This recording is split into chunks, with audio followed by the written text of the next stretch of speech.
کیا آپ نے کبھی سوچا ہے خدا کا انصاف واقعی ہے یا صرف ایک کمفرٹ دلانے والی لائے ہے؟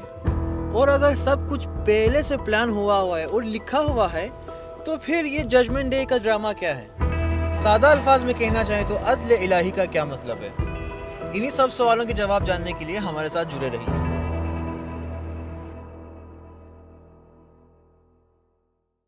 مولانا صاحب، آپ اپنی تھوڑی سی تعارف کروا دیجئے، بہت مختصر مفید۔ بسم اللہ الرحمن الرحیم۔ میرا نام سید عباس حسینی ہے اور میرا تعلق حسین آباد اسکردو بلتستان سے ہے۔ تقریباً 7 سال پاکستان میں مدرسہ الولایا میں تعلیم حاصل کرتا رہا، ساتھ میں انٹرنیشنل اسلامک یونیورسٹی اسلام آباد میں بھی بی ایس آنرز کا میں طالب علم رہا۔ اس کے بعد 2 سال سیریا میں تھا، وہاں پر ڈیمسکس یونیورسٹی میں تعلیم حاصل کرتا رہا اور ساتھ میں وہاں پہ جو حوض علمیہ ہے، اور اس کے بعد پھر 2012 میں ایران آیا اور تقریباً 10-12 سال سے ایران میں مشغول تحصیل ہوں، اور یہاں المصطفیٰ انٹرنیشنل یونیورسٹی سے میں نے پی ایچ ڈی کی ہے اسلامک فلسفی میں۔ تو ہم شروع کرتے ہیں۔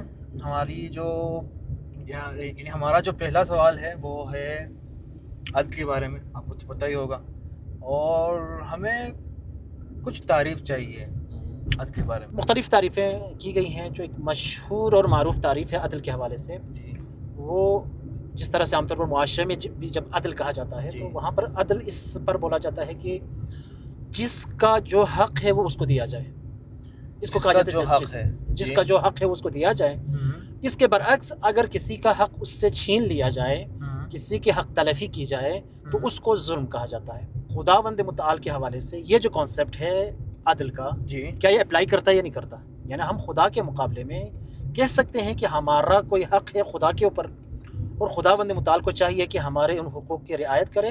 اب اگر خداوند متعال یہ والے حقوق ہمیں نہ دیں، ان حقوق کی رعایت نہ کریں، تو نعوذ باللہ خدا ظالم ہے۔ یہ ایک بنیادی ترین سوال ہے۔ اچھا تو واضح سی بات ہے کہ ہمارا بشر کا، انسانوں کا، مخلوق کا کوئی حق نہیں ہے خدا کے اوپر کہ جس کی وجہ سے ہم یہ کہہ سکیں۔ کیوں؟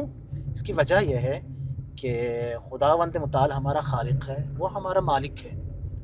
جو عبد ہوتا ہے، جو غلام ہوتا ہے، اس کا مالک کے اوپر کوئی حق نہیں ہوتا۔ جو اگر فلسفے کی اصطلاح میں اور اس میں کہا جائے تو مخلوق اپنے تمام تر وجود میں وہ خالق کا محتاج ہے۔ وہ خالق ہے جس نے اس کو وجود دیا، اس کی ہر نعمتیں اسی نے دی ہوئی ہیں، اور میرا وجود ہر آن، ہر لحظہ، ہر لمحہ اسی کے ساتھ ریلیٹڈ ہے۔ میں اس کے اوپر ڈیپینڈڈ ہوں۔ یعنی میرا وجود ایک لمحے کے لیے بھی اگر اس کا فضل، اس کا کرم، اس کی عطا وہ رک جائے تو میرا وجود ختم ہو جائے گا، جسے فلسفے کی اصطلاح میں کہا جاتا ہے عین فقر، عین احتیاج۔ یعنی میرا جو سراپا وجود ہے، سارا کا سارا وجود ہے، وہ فقر ہے، وہ احتیاج ہے، میں محتاج ہوں خدا کا۔ تو ایسے میں کوئی یہ کہے کہ خدا کا میرے اوپر حق ہے، خدا اس حق کو پورا کرے تو خدا عادل ہے، اور خدا اگر اس حق کو ادا نہ کرے تو نعوذ باللہ مثلا خدا کے لیے کوئی ظلم کا کانسیپٹ آ جائے، ایسا نہیں ہوتا۔ میں ایک جوان ہوں، آپ سوچیں کہ میرا ان گہری باتوں سے کوئی تعلق نہیں ہے، ٹھیک ہوگی، فی الحال ٹھیک ہوگی، صحیح ہے، اتنا تعلق نہیں ہے، اور میری جو ایمان ہے یا جو بلیف سسٹم ہے اتنا اسٹرانگ نہیں ہے ابھی، صحیح ہے، تو میں تو ظلم ہی سمجھوں گا نا۔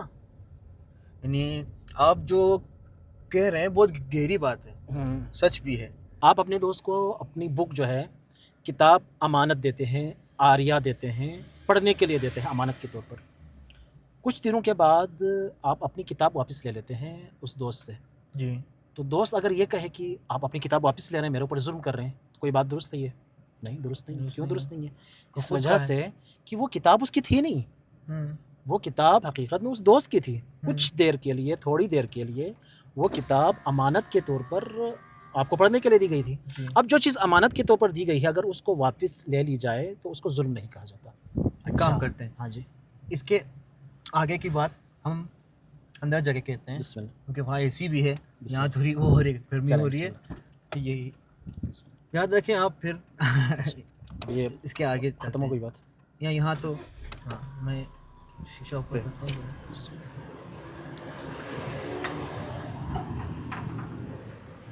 بسم اللہ الرحمن الرحیم۔ کیسے ہیں آپ؟ خیریت سے؟ السلام علیکم۔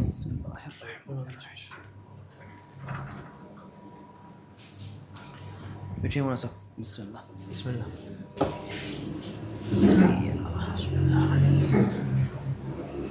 جی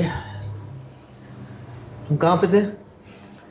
جی ہم کہاں تک پہنچے تھے؟ عدل کے کانسیپٹ کے حوالے سے، مفہوم عدل کے حوالے سے ہماری گفتگو. اچھا ہاں ہاں، جو آپ مفہوم بتا رہے ہیں عدل سے، وہ میرے دماغ میں نہیں بیٹھ رہی ہے کیونکہ چلے میں مثال کے ذریعے سے آپ کو سمجھانے کی کوشش کرتا ہوں. فرض کر لیں ایک امیر آدمی، جی ایک ثروت مند امیر آدمی ایک جگہ سے گزر رہا ہے، حق حلال کی کمائی ہے اس کی، ٹھیک ہے. صحیح. وہ چند فقیروں کو دیکھتا ہے، 1 2 3 فقیر ہیں، سب کو کچھ پیسے دے دیتے ہیں. واپس جب اسی راستے سے وہ گزر رہا ہوتا ہے، واپس آ رہا ہوتا ہے، تو وہی فقیر بیٹھے ہوئے ہیں، اس کے دل میں پھر سے رحم آتا ہے، پھر کچھ پیسے ان کو دے دیتا ہے. صحیح. ایک کو 1000 روپے دیتا ہے، دوسرے کو 2000، تیسرے کو فرض کر لے 5000. اب وہ بندہ چلا گیا، امیر بندہ چلا گیا، امیر شخص چلا گیا، بعد میں وہ فقیر آپس میں اگر گفتگو کرتے ہوئے یہ کہنا شروع کر دیں کہ میرے اوپر ظلم ہوا، کیوں مجھے 1 دیے اس کو 2 دیے. اس کو 2 دیے ہیں. صحیح ہے. تو یہ گفتگو آپ کی نظر میں درست ہے؟ بظاہر نہیں ہے. بظاہر تو نہیں ہے. نہیں ہے. کیوں نہیں ہے؟ اس وجہ سے نہیں ہے کہ ان میں سے کسی کا کوئی حق اس کی گردن پر نہیں تھا. جو مثالیں آپ نے دی ہیں ان میں ایسا ہے کہ بہت فرق ہے خدا کی، ٹھیک ہے، یہ خدا کے ساتھ. صحیح ہے. خدا نے ہمیں بنایا ہے، یہ صحیح ہے. جان دی ہے، وہ صحیح. نعمتیں دی ہیں، وہ صحیح ہے. لیکن وہ شروع سے بھی ہمارا آنا، ان کا جان دینا یا نعمتیں دینا ہمارے ہاتھ میں تھوڑی تھا. ٹھیک ہے. خدا نے کہ ہم کہیں کہ کیونکہ ہم نے چاہا خدا نے دیا اور ہم حق نہیں، یعنی حق نہیں مان سکتے. میں بھی یہی بات کر رہا ہوں. یعنی جب ہمیں خلق کیا جا رہا تھا اس وقت ہم تھے ہی نہیں. صحیح ہے. کہ ہم کوئی مطالبہ رکھتے صحیح کہ خدایا تم مجھے اس طرح سے خلق کر دے. یعنی اچھا زبردستی ہم لوگ یہاں پہ ہیں، آپ ایسے مان لیں. صحیح ہے. ہم لوگ زبردستی یہاں پہ ہیں. صحیح ہے. اچھا اسی زبردستی میں بھی زبردستی ہم کو ماننا پڑے گا کہ ہمارا کوئی حق نہیں ہے. مسئلہ یہ ہے کہ ابھی تک عدل کا کانسیپٹ کلیئر نہیں ہوا ہمارے لیے. ٹھیک ہے. صحیح. آپ کو جبری بھیجا گیا، آپ کہہ رہے ہیں، تو کیا کرتے؟ پوچھا جاتا آپ سے کیا کرتے ہیں؟ یعنی آپ سے پوچھا جاتا آنے سے پہلے، دنیا میں آنے سے پہلے آپ سے پوچھا جاتا. اگر چوائس ہوتا تو پوچھا جا سکتا، لیکن شاید ایسا ہے نہیں، کوئی راستہ ہے نہیں. ہاں یہی تو کہہ رہا ہوں. ظاہری طور پر اس دنیا میں آنے سے پہلے آپ کو وجود تھا ہی نہیں. ہاں صحیح ہے. جب آپ عدم میں تھے تو عدم سے تو نہیں پوچھا جاتا نا. عدم سے پوچھنا پاسبل نہیں ہے. میرا وہ ہے کہ اچھا میں عدم تھا، یعنی تھا ہی نہیں. اچھا اب آپ آ گئے دنیا میں آ گیا. اچھا ابھی تو خدا کے اوپر فرض بنتا ہے نا جو میں چاہتا ہوں. سوال اب آپ جو فرض کریں، یہ فرض بنتا ہے، یہ فرض بنتا کہاں سے آپ نے نکالا؟ وہ خدا میرا مالک ہے یا نہیں ہے؟ مالک ہے. صحیح ہے. اور مالک کو اختیار ہے. مالک کو اختیار ظلم تھوڑی کر سکتا ہے نا. ظلم نہیں کرتا. چلا بھی ہونا چاہیے. چل آپ تھوڑا مجھے موقع دیں تاکہ میں اس کانسیپٹ کو کلیئر کروں آپ کے لیے. عدل کا ایک اور معنی جو کیا جاتا ہے وہ یہ ہے کہ عدل، امیر المومنین سے بھی پوچھا گیا، نہج البلاغہ کے اندر موجود ہے کہ یا امیر المومنین عدل کیا ہے؟ تو امیر المومنین نے کہا کہ وضع کل شیء موضعہ، ہر چیز کو اس کی جگہ پر رکھنا یہ عدل ہے. صحیح. پھر پوچھا گیا یا علی ظلم کیا ہے؟ پھر کہا کہ میں نے بتا دیا، اسی عدل کے خلاف اگر کوئی کام کر لے تو وہ ہو جائے گا ظلم. یہ جگہ کون بتائے گا ہمیں؟ ہاں یہ خدا، یہ ابھی صحیح ہے، یہ ابھی غلط ہے، یہ وہ. دیکھیں کائنات کا جو سسٹم ہے کہ جس میں انسان بھی ہے وہ کاز اور ایفیکٹ کا سسٹم. اب آج جو کچھ بھی ہو رہا ہے، آپ ہیں، میں ہوں، اور آپ کی پیدائش کسی علاقے میں، میری پیدائش کسی علاقے میں، آپ کی زبان کچھ، میری زبان کچھ، آپ کا رنگ کچھ، میرا رنگ کچھ، وغیرہ وغیرہ، یہ سب اس کی بیک پر اگر آپ چلے جائیں تو کاز اور ایفیکٹ کا ایک پورا سلسلہ ہے جس کی وجہ سے ہم یہاں تک پہنچے ہیں. عدل کے مقابلے میں ظلم ہے نا. جی ظلم کوئی بھی شخص، کوئی بھی انسان، کوئی بھی ذات کہہ لیں آپ تاکہ خدا کو بھی شامل ہو جائے، کوئی بھی ذات ظلم جب کرتی ہے تو کیوں کرتی ہے؟ ظلم کے پیچھے سبب کیا ہوتا ہے؟ کیا ہے آپ بتائیں. عام طور پر جب معاشرے میں ظلم ہوتا ہے، آپ دیکھ لیں، مجھے نہیں پتہ یہ آپ کا حق ہے، صحیح، میں اٹھا لیتا ہوں بالفرض، نہیں تھا پتہ آپ کا ہے، میں نے اپنا سمجھ لیا بالفرض، لیکن آپ کے اوپر ظلم تو ہو گیا نا، یا جہالت ہے. صحیح. آپ کا قرض میں آپ کو دینا چاہتا ہوں لیکن میں نہیں دے پا رہا، لیکن بہرحال آپ کی حق تلفی تو ہو رہی ہے، آپ کے پیسے آپ کو واپس نہیں مل رہے. عجز اور ناتوانی یہ سبب بنتا ہے ظلم کا. یا نہیں، میرے پاس علم بھی ہے، قدرت بھی ہے، لیکن تکبر ہے، غرور ہے، اس وجہ سے میں اپنے آپ کو بڑا سمجھتا ہوں، آپ کا حق چھین لیتا ہوں آپ کے ہاتھ سے، آپ کو نہیں دیتا واپس. اب یہ جو جتنی چیزیں آپ لسٹ کر لیں، مسئلہ نہیں ہے، 1 2 3 4 5 6 7، جہالت، عجز، ناتوانی، تکبر، غرور، حسد، کینہ، بغض، صحیح ہے. ان میں سے کوئی بھی چیز خداوند متعال میں موجود نہیں ہے. لہٰذا ظلم کرنے کے جتنے اسباب ہو سکتے ہیں نا، کوئی بھی سبب خدا میں نہیں ہے. یعنی خداوند متعال نے اس کائنات کے اندر آسان الفاظ میں جس کی جو جگہ بنتی تھی، جس کو جتنی نعمتیں مل سکتی تھی ساری دے دی، جس کو جتنا باکمال بنا سکتا تھا نا خدا نے بنا دیا. آپ کی بات تو ہو گئی یعنی خدا کی طرف سے. ٹھیک ہے، صحیح ہے. میرا ذہن، میری عقل جو دیکھ رہی ہے وہ میری کمی کو ظلم مان رہی ہے. عدل کے مفہوم کو، کانسیپٹ کو کلیئر کرنے کے لیے ایک اور چیز ایڈ کرنی بہت زیادہ ضروری ہے. وہ یہ ہے کہ ہم میں سے بہت سارے لوگ عدل کو سمجھتے، عدل یعنی جسٹس از ایکویلٹی. ہم سمجھتے ہیں عدل کا مطلب برابری ہے. انسانوں کے درمیان جو فرق ہے کمالات کے لحاظ سے، وہ جو کاز اور ایفیکٹ کا جو ایک سلسلہ جس سے میں نے کہا کہ اس کے نتیجے میں انسانوں کے درمیان فرق آ جاتا ہے. یعنی اگر میرے ماں باپ نے کچھ کیا، ان سے پہلے ان سے پہلے اور تھے، تو یہ پورا ایک سلسلہ چل رہا ہے. یعنی ماں باپ نے اگر کچھ کیا ہوگا، آپ سوچیں، بچے پہ اثر رکھتا ہے، بچے پہ اثر رکھتا ہے، تو وہ بچہ کیا کرے گا پھر؟ ہاں اب دیکھیں، اب وہ ایک الگ چیز. بچہ دیکھیں، ہماری دو طرح کے کمالات ہیں. کچھ کمالات وہ ہیں جن میں آپ کا میرا کوئی اختیار نہیں ہے. میرا قد کتنا ہونا ہے، میری شکل و صورت کیسی ہونی ہے، میرا رنگ گورا ہونا ہے، کالا ہونا ہے، کیا ہونا ہے. بہت شکریہ. اور اس طرح کی جو چیزیں، مثلاً بالفرض میرا دل کس طرح سے دھڑکے گا، یہ تو میرے اختیار میں نہیں ہے نا. ان کے حوالے سے آپ سے پوچھا بھی نہیں جائے گا. لیکن کچھ چیزیں، کچھ کمالات جن کو کہتے ہیں اختیاری کمالات، جو آپ کے میں نے پائی ہوں گی خود نے. خود نے، آپ نے، خداوند متعال نے آپ کو اختیار دیا ہے. آپ نے بائی چوائس، خدا نے آپ سے کہا علم حاصل کرو ان چیزوں کے بارے میں، معرفت حاصل کرو. شریعت نے راستہ دکھایا، اچھا دکھایا، برا دکھایا. انا ہدیناہ السبیل، ہم نے راستہ دکھایا. اما شاکرا، انسان چاہے تو وہ شکر والا بن جائے، و اما کفورا، یا کفران نعمت کرے. تو راستہ دکھایا انبیاء کے ذریعے، رسولوں کے ذریعے سے. ان کے علاوہ جہاں پر انبیاء رسولوں کا پیغام نہیں بھی ہے، خود عقل رسول باطنی کہا گیا. آپ کے اندر ایک رسول رکھا، رسول باطنی عقل کی شکل میں. ان سب کے علاوہ ایک فطرت، پاکیزہ فطرت آپ کی رہنمائی کرتی ہے اچھائی کی طرف. اگر ہم اسی بات کو عدل کی طرف لے جانا چاہیں، بسم اللہ. صحیح ہے. اور یعنی اس دنیا میں عدل ہونے کی دلیل تلاش کرنا چاہیں تو آپ کیا بولیں گے؟ یعنی آپ کس دلیل کی بنا پر کہہ رہے ہیں کہ عدل نہیں ہے؟ کیا دیکھ رہے ہیں آپ؟ ابھی ہم دیکھ رہے ہیں کہ لوگ شر میں، ایول میں، برائی میں بہت آگے نکل چکے ہیں. ایک ہی خدا ہے، خدا ایک سے زیادہ نہیں ہو سکتا. اور اس خدا نے جو بنایا ہے نا، خیر بنایا ہے، شر بنایا ہی نہیں. بنانے کا مطلب ہے یعنی ایگزسٹنس، وجود دینا. صحیح، ٹھیک ہے. وجود کے لحاظ سے، اب وجود کو دیکھیں کہ کسی بھی چیز کے، اس کے ایگزسٹنس کو دیکھ لیں تو کوئی بھی چیز شر نہیں ہے. کسی بھی چیز کا وجود شر ہے؟ آپ مجھے بتائیے. آپ بتائیں کیسے نہیں ہے؟ ہاں، کائنات میں بہت ساری چیزوں کے لیے انسان نے اپنے آپ کو کرائٹیریا بنا لیا اور اپنی نسبت سے وہ کہتا ہے کہ یہ اچھا ہے، یہ برا ہے. ورنہ اس چیز کے اپنے ایگزسٹنس کو دیکھ لیں، وجود کو دیکھ لیں تو وہ چیز بری نہیں. ہم لوگ کیا توقع کر رہے ہیں؟ ہم یہ توقع کر رہے ہیں کہ یا تو یہ ہے کہ اس دنیا کو فرشتوں کی دنیا جیسی دنیا بنا دیں. پھر تو اس کا مطلب ہے کہ خداوند متعال انسانوں کو خلق ہی نہ کرتا، ایجاد ہی نہ کرتا، اور سب انسانوں کو فرشتہ بنا دیتا. یعنی آپ کے سوال کا جو رزلٹ نکل رہا ہے نا، وہ ایک یہ ہے. اب عالم مادہ دیکھیں، عالم مادہ ہے، عالم مادہ میں ٹکراؤ ہے. یہ دو چیزیں اب میں ان کو بالکل ساتھ ملاؤں گا، ان کے اندر ان میں ٹکراؤ تو ہوگا. ٹکراؤ ہوگا.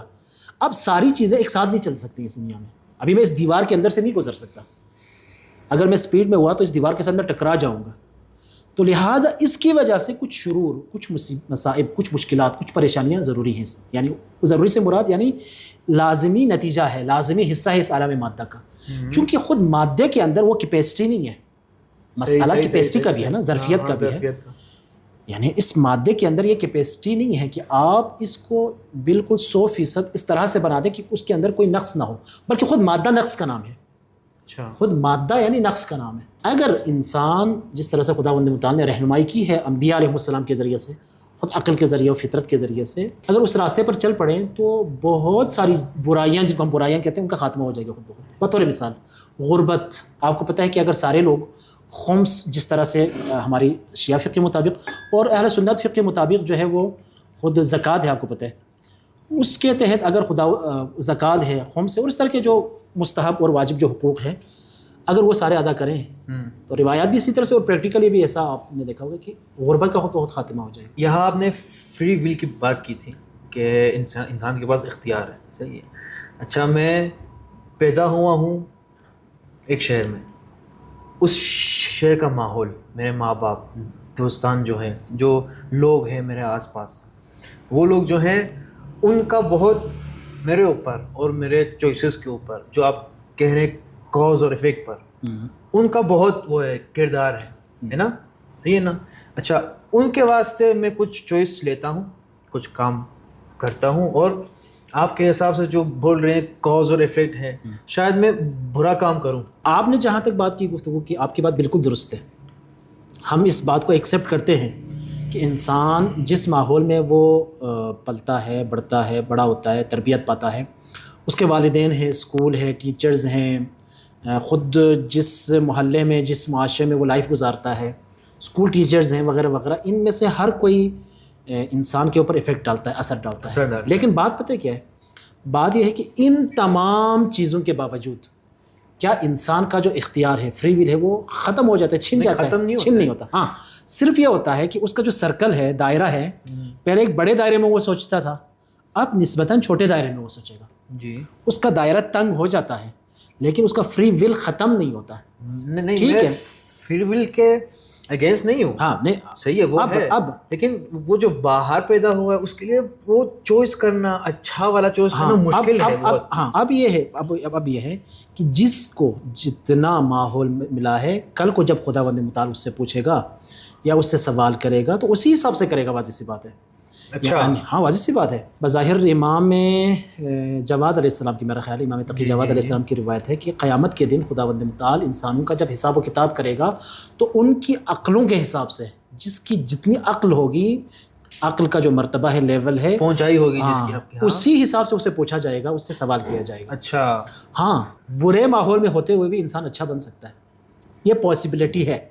ٹھیک ہے، مشکل ہے، بھی انسان اچھا بن سکتا ہے. جی بالکل مشکل ہے، مشکل ہے لیکن ناممکن نہیں ہے. اچھا یہاں پہ ایک اور سوال میں اگر جی ایڈ کرنا چاہوں آج کے حوالے سے، کہ ہم بہت سے شخصیات دیکھتے ہیں، صحیح ہے، تاریخ میں ہے اور ہماری دنیا میں بھی ہے، اور ایسا ہے کہ ہم چاہتے ہیں کہ ویسا بنے. اگر آپ یہ اس خواہش کا اظہار کر رہے ہیں کہ میں اس کی جگہ کیوں نہیں ہوں، ٹھیک ہے، میں اس کا بیٹا کیوں نہیں ہوں، اس خاندان میں میری جو ہے ولادت پیدائش کیوں نہیں ہوئی وغیرہ وغیرہ، میں وہاں تک پہنچا کیوں نہیں. مسئلہ یہ ہے کہ آپ ان تمام شرائط اور حالات کو لحاظ نہیں کر رہے، ان کو مد نظر نہیں رکھ رہے. جناب سیدہ زہرا سلام اللہ علیہا کی جو زیارت ہے، ان کا جو زیارت نامہ ہے، اس میں جو ایک جملہ ہے وہ یہی ہے کہ خداوند متعال نے آپ کی تخلیق سے پہلے آپ کا امتحان لیا. اچھا فوجدکی لممتحنکی صابرہ، اور جس حوالے سے آپ کا امتحان لیا اس میں آپ کو صابرہ پایا، اسی لیے آپ کو یہ مقام عطا کیا. ہم جب پوچھتے ہیں کہ یہ کیوں ہو رہا ہے ہمارے ساتھ، وہ کیوں ہو رہا ہے، یہ سختی کیوں ہو رہی ہے، تو جو جواب زیادہ تر ملتا ہے وہ کہتے ہیں کہ امتحان ہے. صحیح ہے، یا کہتے ہیں یہ آپ کے بھلائی کے لیے، یا کہتے ہیں کہ یہ عذاب کے لیے. صحیح ہے، بھلائی کا تو مان لیا، عذاب کا بھی مان لیا کہ اچھا میں نے کچھ کیا تھا تو ایسے ہوا، یا میں نے کچھ برا کیا تھا تو وہ سے. صحیح ہے، یہاں تک تو مان لیا. امتحان والا بہت سے لوگوں کو، بہت سے جوانوں کو سمجھ میں نہیں آتا ہے. کیوں؟ کہتے ہیں کہ اچھا خدا کو اگر معلوم ہے میں اس ایگزام میں اس امتحان میں ٹیسٹ میں فیل ہونے جا رہا ہوں، کیونکہ خدا کے پاس علم تو پہلے سے ہے، اچھا فیل تو مجھے ہونا ہے، پھر بھی امتحان ہے. صحیح ہے، پھر بھی میرے لیے سختی ہے. پھر اس امتحان کے بعد جو کہ خدا کو پتا تھا میں فیل ہوں گا پہلے سے، اس کے لیے دوبارہ عذاب ہے. وہ ہمارے استاد مثال دیتے تھے، آپ فرض کر لیں آپ یہاں چھت پر کھڑے ہیں اور نیچے آپ دیکھ رہے ہیں ایک بائک والا جا رہا ہے، صحیح، ٹھیک ہے، آگے کچھ فاصلے پر ایک گڑھا ہے یا کوئی کھمبا ہے، کچھ بھی ہے، صحیح مان لیا.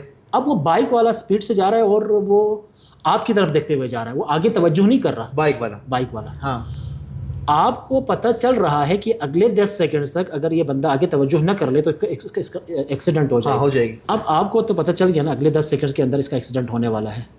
سوال یہ ہے کہ آپ کے علم کی وجہ سے اس کا ایکسیڈنٹ ہونا ضروری ہے, حتمی ہے؟ نہیں. بے شک مجھے پہلے پتہ چل گیا کہ اس کا ایکسیڈنٹ ہونے والا ہے, لیکن جب اس کا ایکسیڈنٹ ہو جائے تو اس کا ایکسیڈنٹ آپ کے علم کی وجہ سے نہیں ہوا. یہ خدا کے حساب سے کیسے ہوگا؟ خدا کے حساب سے تو یعنی جس نے کھمبا بھی خود رکھا, چھت بھی خود بنایا, بائک بھی خود نے دیا, صحیح ہے.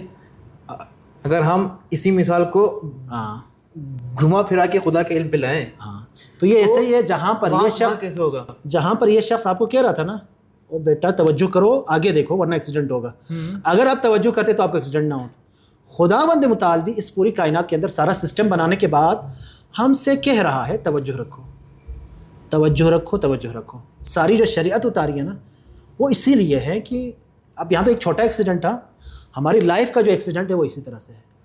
اس میں ہمیں یہ کہا کہ بیٹا توجہ رکھو, اگر نہیں تو تمہاری لائف میں بھی ایکسیڈنٹ ہو جائے گا. ہاں دیکھیے امتحان خدا کو معلوم تو ہے نا ایسا ہوگا یا ایسا نہ ہوگا, تو امتحان کیوں لیتا ہے؟ میں صرف یہاں ایک روایت کا سہارا لینا چاہوں گا کہ حضرت امام حسین علیہ السلام کے حوالے سے آپ جانتے ہیں کہ رسول اللہ نے جب آپ بظاہر رسول اللہ کی ایک روایت تھی, جب بظاہر آپ کو روکا گیا وہاں کربلا جانے سے, تو وہاں پر یہی کہا کہ میں نے اپنے نانا رسول اللہ سے سنا ہے کہ آپ نے فرمایا تھا کہ یا حسین ان لک درجۃ عند اللہ لا تنالها الا بالشہادہ, کہ اے حسین آپ کے لیے ایک مقام اور ایک مرتبہ ہے خداوند متعال کہ ہاں وہ مقام آپ کو نہیں ملے گا مگر شہادت, یعنی یہ والی سختی یہ والی. جی. اب دنیا کا بھی دستور یہی ہے کہ جس انسان کو جتنا بڑا مقام دینا ہو اتنی ہی اس سے سخت آزمائش لی جاتی ہے, اس سے جو ہے امتحان لیا جاتا ہے. جتنا بڑا امتحان لیا جاتا ہے اتنی بڑی اس کو ڈگری دی جاتی ہے. اسی طرح لہٰذا خداوند متعال کے سسٹم میں بھی یہ ہے کہ انسانوں کو جب ڈگری دینی ہو, مقام دینا ہو, مرتبہ دینا ہو,